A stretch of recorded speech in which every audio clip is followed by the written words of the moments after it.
होगा या फिर 12 साल बाद कांग्रेस फिर से दिल्ली की गद्दी पर काबिज होगी। तैयारी पूरी है और फैसले का काउंटडाउन शुरू हो चुका है।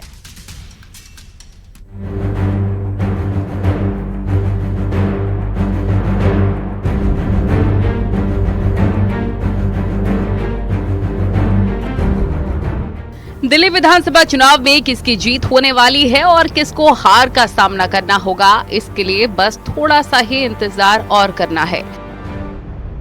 चुनावी नतीजे तय कर देंगे कि दिल्ली की बागडोर किसके हाथों में जाएगी। दिल्ली विधानसभा चुनाव में डाले गए वोटों की गिनती सुबह 8 बजे से शुरू हो जाएगी। ऐसे में चुनाव आयोग और प्रशासन सुरक्षा को लेकर पूरी तरह मुस्तैद है। ईवीएम को स्ट्रांग रूम में सुरक्षित तरीके से रखा गया है। राजधानी के 19 जगहों पर हर एक विधानसभा क्षेत्र के लिए कुल 70 स्ट्रांग रूम के साथ ही दिल्ली के 11 जिलों में 19 काउंटिंग सेंटर बनाए गए हैं। चुनाव आयोग ने अपनी सभी तैयारियां पूरी कर ली हैं। दिल्ली के 11 जिलों में 19 काउंटिंग सेंटर बनाए गए हैं। उन सभी काउंटिंग सेंटर पर सीसीटीवी कैमरास लगाए गए हैं। तमाम जो है चुनाव आयोग के अधिकारी लगातार मौजूद बने हुए हैं। उसके साथ साथ पुलिस और पैरामिलिट्री फोर्सेस के जवान की तैनाती की गई है, यानी कि कोई भी वहां कोई हंगामा या किसी तरह का बलवा वहां ना हो सके। उसके साथ साथ तमाम जो काउंटिंग सेंटर हैं उस पर चुनाव आयोग के बड़े अधिकारी मौजूद रहेंगे, जिससे भी किसी भी पार्टी या उम्मीदवार को किसी तरह की कोई शिकायत हो तो उसका वहीं की वहीं निस्तारण किया जा सके। दिल्ली चुनाव के नतीजे चुनाव आयोग की वेबसाइट और उनके रिजल्ट पोर्टल के जरिए भी आप जान सकते हैं। इसके अलावा दिल्ली चुनाव नतीजों से जुड़ा हर अपडेट आप न्यूज़ 18 पर भी देख सकते हैं। बता दें कि दिल्ली विधानसभा चुनाव में 70 विधानसभा सीटों के लिए कुल 699 उम्मीदवार मैदान में हैं, जिनमें आम आदमी पार्टी और भारतीय जनता पार्टी के साथ कांग्रेस ने इस मुकाबले को त्रिकोणीय बना दिया है। अब चूंकि चुनाव संपन्न हो गया है, ऐसे में मतगणना के लिए दिल्ली की 70 विधानसभाओं में से 699 जो प्रत्याशी हैं उनकी किस्मत जो है वो ईवीएम में कैद है। देखने को लगेगा कि किसकी किस्मत चमकती है और किसके सितारे गर्दिश में चले जाते हैं। दिल्ली के दंगल में अरविंद केजरीवाल के सामने बीजेपी के प्रवेश वर्मा और कांग्रेस के संदीप दीक्षित के बीच चुनावी जंग है। वहीं अन्य मुकाबलों में कालकाजी में दिल्ली के मुख्यमंत्री आतिशी का मुकाबला बीजेपी के रमेश बिथूड़ी और कांग्रेस की अलका लांबा से है। फिलहाल नतीजों के इंतजार के लिए बस थोड़ा सा इंतजार और करना है, जिसमें फाइनल पिक्चर आना बाकी है। Bureau report news 18।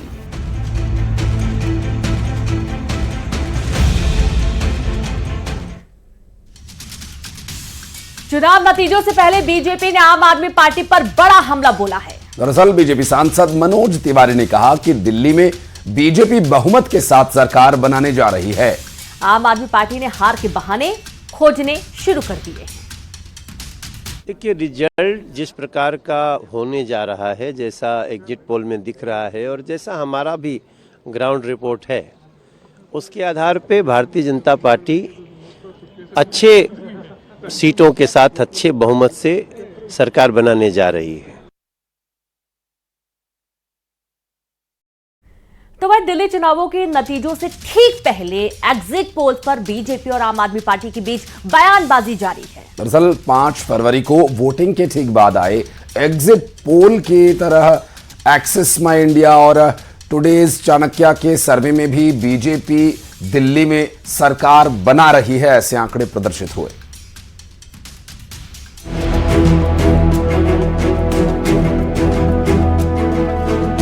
दिल्ली विधानसभा चुनाव के नतीजे आने से पहले ही एग्जिट पोल्स ने भारतीय जनता पार्टी के खेमे में जश्न का माहौल बना दिया है।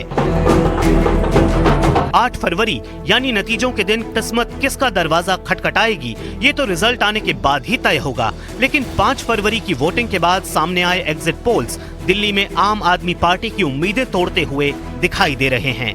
एग्जिट पोल्स और चुनावी सर्वे के लिए देश की जानी मानी एजेंसी एक्सिस माई इंडिया के एग्जिट पोल में भी आम आदमी पार्टी वापसी करती हुई दिखाई नहीं दे रही है। एक्सिस माई इंडिया के मुताबिक भारतीय जनता पार्टी दिल्ली में 27 साल बाद सत्ता में वापसी कर सकती है।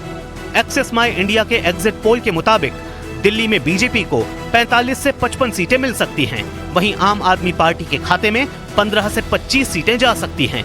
कांग्रेस और अन्य के खाते में 1 सीट जाने की संभावना है। वहीं वोट शेयर की बात करें, बीजेपी को दिल्ली में 48% वोट मिलने की संभावना है, जबकि आम आदमी पार्टी को 42%, कांग्रेस को 7% और अन्य को 3% वोट मिल सकते हैं। एक्सिस माई इंडिया के सर्वे में दिल्ली की सभी 7 लोकसभा सीटों के तहत आने वाली 70 विधानसभा सीटों के संभावित नतीजे भी बताए गए हैं। सर्वे के मुताबिक चांदनी चौक इलाके की 10 सीटों में से बीजेपी को 7 और आप को 3 सीटें मिल सकती हैं। उत्तर पूर्वी जिले में भी बीजेपी 6 जबकि आप 4 सीटें जीत सकती है। पूर्वी दिल्ली में बीजेपी आम आदमी पार्टी को बुरी तरह पछाड़कर 8 सीटें हासिल कर सकती है। नई दिल्ली की 10 सीटों पर भी बीजेपी का दबदबा साफ दिखाई दे रहा है, जहां बीजेपी को 7 और आम आदमी पार्टी को 3 सीटें मिल सकती हैं।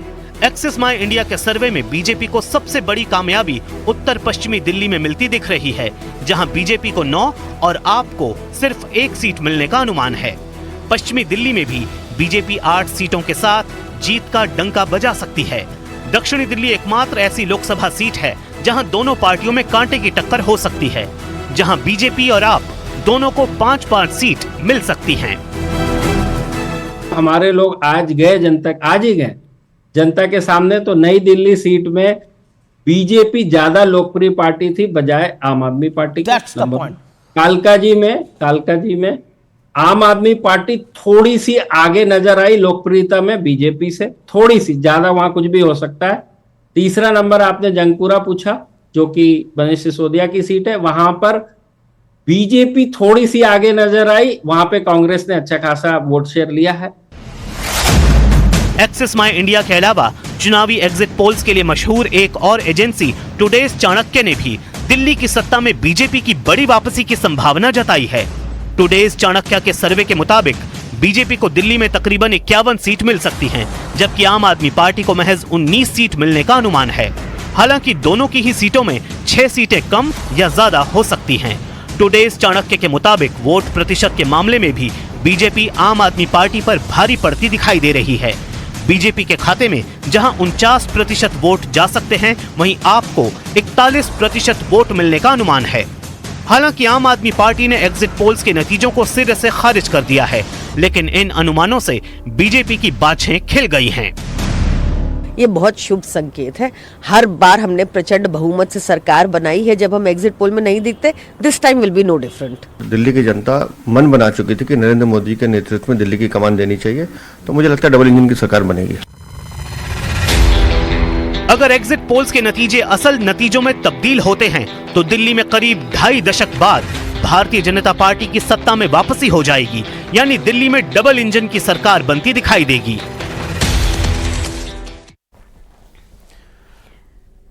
और चलिए सीधे रुक करेंगे, संवाददाता पवन हमारे साथ जुड़े हुए हैं। पवन, दिल्ली का सियासी समीकरण धीरे धीरे निकलकर सामने आने वाला है। जबरदस्त तैयारियां बीजेपी ने कर रखी हैं और कांग्रेस की तरफ से तो है ही, लेकिन आम आदमी पार्टी पूरी तरीके से तैयार है जीत का जश्न मनाने के लिए।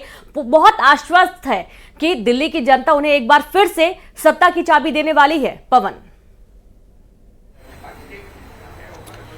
देखिए, जाहिर तौर पर चाहे बीजेपी की बात करें, आम आदमी पार्टी की बात करें या कांग्रेस की बात करें, जब चुनाव चल रहा था तीनों ही पार्टियां अपने अपने बड़े बड़े दावे और वादे कर रही थी और वो कह रही थी कि वही सत्ता में आने वाली हैं। लेकिन एग्जिट पोल्स के बाद में ये दिख रहा है, लगातार जमीन पर स्थिति भी दिख रही थी कि कांग्रेस बहुत ज्यादा मजबूत पोजीशन में नहीं है। आपने देखा कि बहुत सही से कांग्रेस ने चुनाव भी नहीं लड़ा। बहुत कम जो उम्मीदवार हैं अपनी तरफ से, भले ही उन्होंने अपनी कोशिश की हो, चाहे संदीप दीक्षित हो या फिर सूरी हो या फिर उनके अलावा जो कई सारे अदीबा खान हो जो ओखला से हैं, उनका अपना व्यक्तिगत तौर पर जिन्होंने चुनाव भले ही अच्छा लड़ा हो, लेकिन कांग्रेस पार्टी ने बहुत अच्छा चुनाव नहीं लड़ा। लास्ट में कुछ बड़े नेताओं ने प्रचार किया, राहुल गांधी, प्रियंका गांधी, उसके अलावा बहुत ज्यादा प्रचार कांग्रेस ने अपनी तरफ से नहीं किया। अगर आम आदमी पार्टी और बीजेपी की बात करें तो आम आदमी पार्टी चौथी बार दिल्ली में सरकार बनाने की कोशिश कर रही है लगातार, चाहे वो पहले 49 दिन की सरकार हो या फिर 2015 में पूर्ण बहुमत की सरकार हो। प्रचंड जीत के साथ 67 सीट आम आदमी पार्टी को मिली थी। उसके बाद में 2020 में 62 सीट आम आदमी पार्टी को मिली। तो ऐसे में आम आदमी पार्टी दिल्ली में चौथी बार सरकार बनाने की कोशिश कर रही है। वहीं बीजेपी जो है अपना जो 27 साल का वनवास है दिल्ली के अंदर, उसको कहीं ना कहीं खत्म करने के लिए आश्वस्त है और इस बार कम से कम बीजेपी ये सोच रही है कि इस बार दिल्ली में बीजेपी जो है वो सरकार बनाने जा रही है। कहीं ना कहीं जो है जिस तरह से एग्जिट पोल्स के जो नतीजे हैं या जो ग्राउंड की सिचुएशन है वो भी हमने देखी कि बीजेपी का ग्राफ जो है कहीं ना कहीं बढ़ रहा था और बीजेपी को लगातार जमीन के अंदर लगातार बीजेपी को समर्थन मिल रहा था। हमने लगातार देखा कि कई सारे मुद्दे जो हैं, चाहे वो महिलाओं को 2500 रुपए देने की बात हो या फिर जो एक बहुत बड़ा जो एक कंफ्यूजन था लोगों के अंदर, मन में डर था कि कहीं बीजेपी सत्ता में आएगी तो कहीं जो जिस तरह से चाहे फ्री बिजली, पानी या फ्री बस राइड की जो सुविधाएं आम आदमी पार्टी दे रही है क्या वो बंद होंगी या चलेंगी। लेकिन प्रधानमंत्री ने अपनी रैली के अंदर ये स्पष्ट कर दिया कि जो कल्याणकारी जो योजनाएं चल रही हैं वो लगातार जारी रहेंगी। तो उसके चलते जो है वोटर्स के मन में एक बात आई और उन्होंने कहा कि इस बार हो सकता है कि वो जिस तरह से एग्जिट पोल के नतीजे दिखा रहे हैं तो हो सकता है वोटर जो हो इस बार बीजेपी के साथ चला गया हो, क्योंकि वैसे भी आपने देखा आम आदमी पार्टी के तमाम बड़े नेता जो हैं हमेशा ये कहते हुए नजर आते हैं कि दिल्ली में जो केंद्र सरकार है वो काम नहीं करने दे रही है, कहीं ना कहीं बहुत सारे जो विकास के काम है उनमें रोड़े अटकाती है। तो हो सकता है जिस तरह से एग्जिट पोल्स के नतीजे जो कहीं ना कहीं दिख रहे हैं उससे एक अंदाज लगाया जा सकता है कि जनता ने सोचा होगा कि क्यों ना इस बार जो है केंद्र और राज्य सरकार एक कर दी जाए, डबल इंजन की सरकार यहां बना दी जाए जिसके चलते विकास के काम और तेजी से हो सके। इसके लिए तो ऐसा कम से कम एग्जिट पोल्स के बड़े पैमाने पर शराब घोटाला और दिल्ली में जो कथित तमाम घोटालों का जिक्र किया उसे प्रचार के दौरान काफी अच्छी तरह से भुनाया।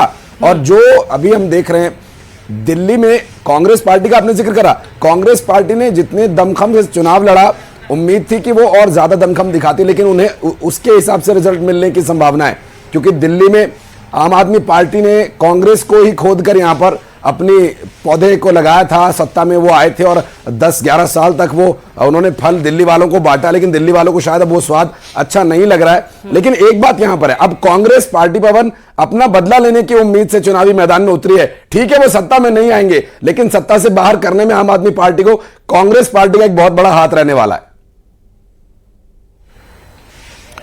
देखिए आपने बहुत अच्छी बात कही कि जितने भी राज्यों में चुनाव होते हैं तो कहीं ना कहीं पहले ज्यादातर राज्यों में बीजेपी बनाम कांग्रेस का मुकाबला हुआ करता था।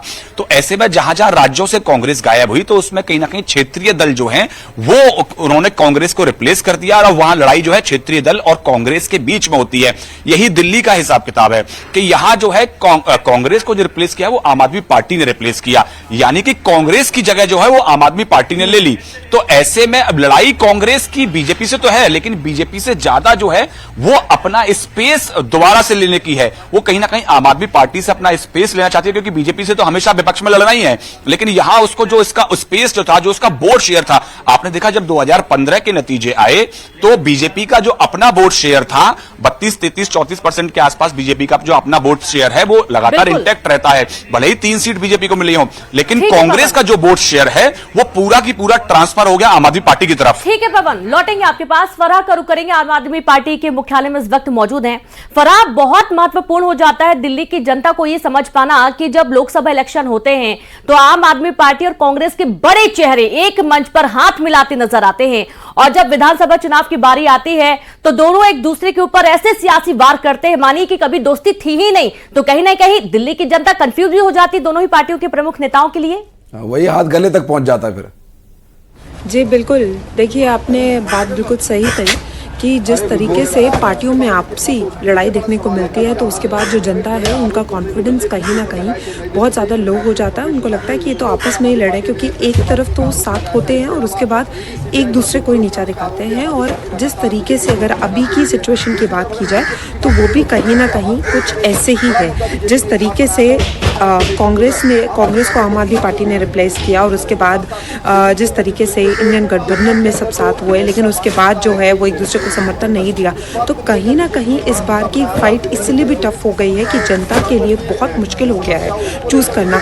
तो पार्टियों के लिए ये कहीं ना कहीं हार्मफुल भी होगा। वो इसलिए हार्मफुल होगा क्योंकि हो सकता है कि इन आम आदमी पार्टी और जो कांग्रेस की जो आपस की लड़ाई है उससे बीजेपी को फायदा पहुंच जाए, या जो आम आदमी पार्टी है उसके जो वोट्स हैं वो सीधे जो है बीजेपी को पहुंचे। तो देखिए अभी कहना कुछ भी बहुत मुश्किल होगा क्योंकि बहुत टफ फाइट है। कुछ सीट्स पे त्रिकोणीय मुकाबला है, लेकिन कुछ अगर मेन सीट्स की बात की जाए तो आम आदमी पार्टी और बीजेपी में साफ तौर पर कांटे की टक्कर है। और वोटिंग परसेंटेज जिस तरीके से कम हुई है तो उसके बाद मार्जिन भी उस तरीके तरीके से बहुत ज़्यादा कम हो गया है।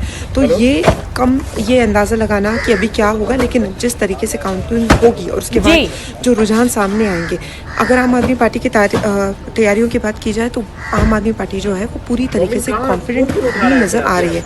एक बार मैं तस्वीरों के माध्यम से दिखाना चाहूँगी तो यहाँ पर तैयारियाँ भी की गई हैं बड़े स्तर पर। आम आदमी पार्टी ने तो तैयारियां की है फराह, लीडर्स की बात, लेकिन जिस तरीके के एग्जिट पोल के रुझान सामने आए हैं, जहां आम आदमी पार्टी का वापसी कर पाना मुश्किल बताया जा रहा है, ये एग्जिट पोल सीधे जनता से मनीष सिसोदिया को पहले सुन लेते हैं।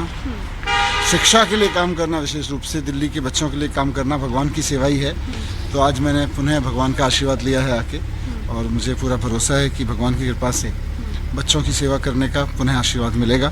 इसीलिए मैं यहाँ सुबह सुबह पूजा करना आया। कितने आशीर्वाद देंगे, कितनी सीट सर?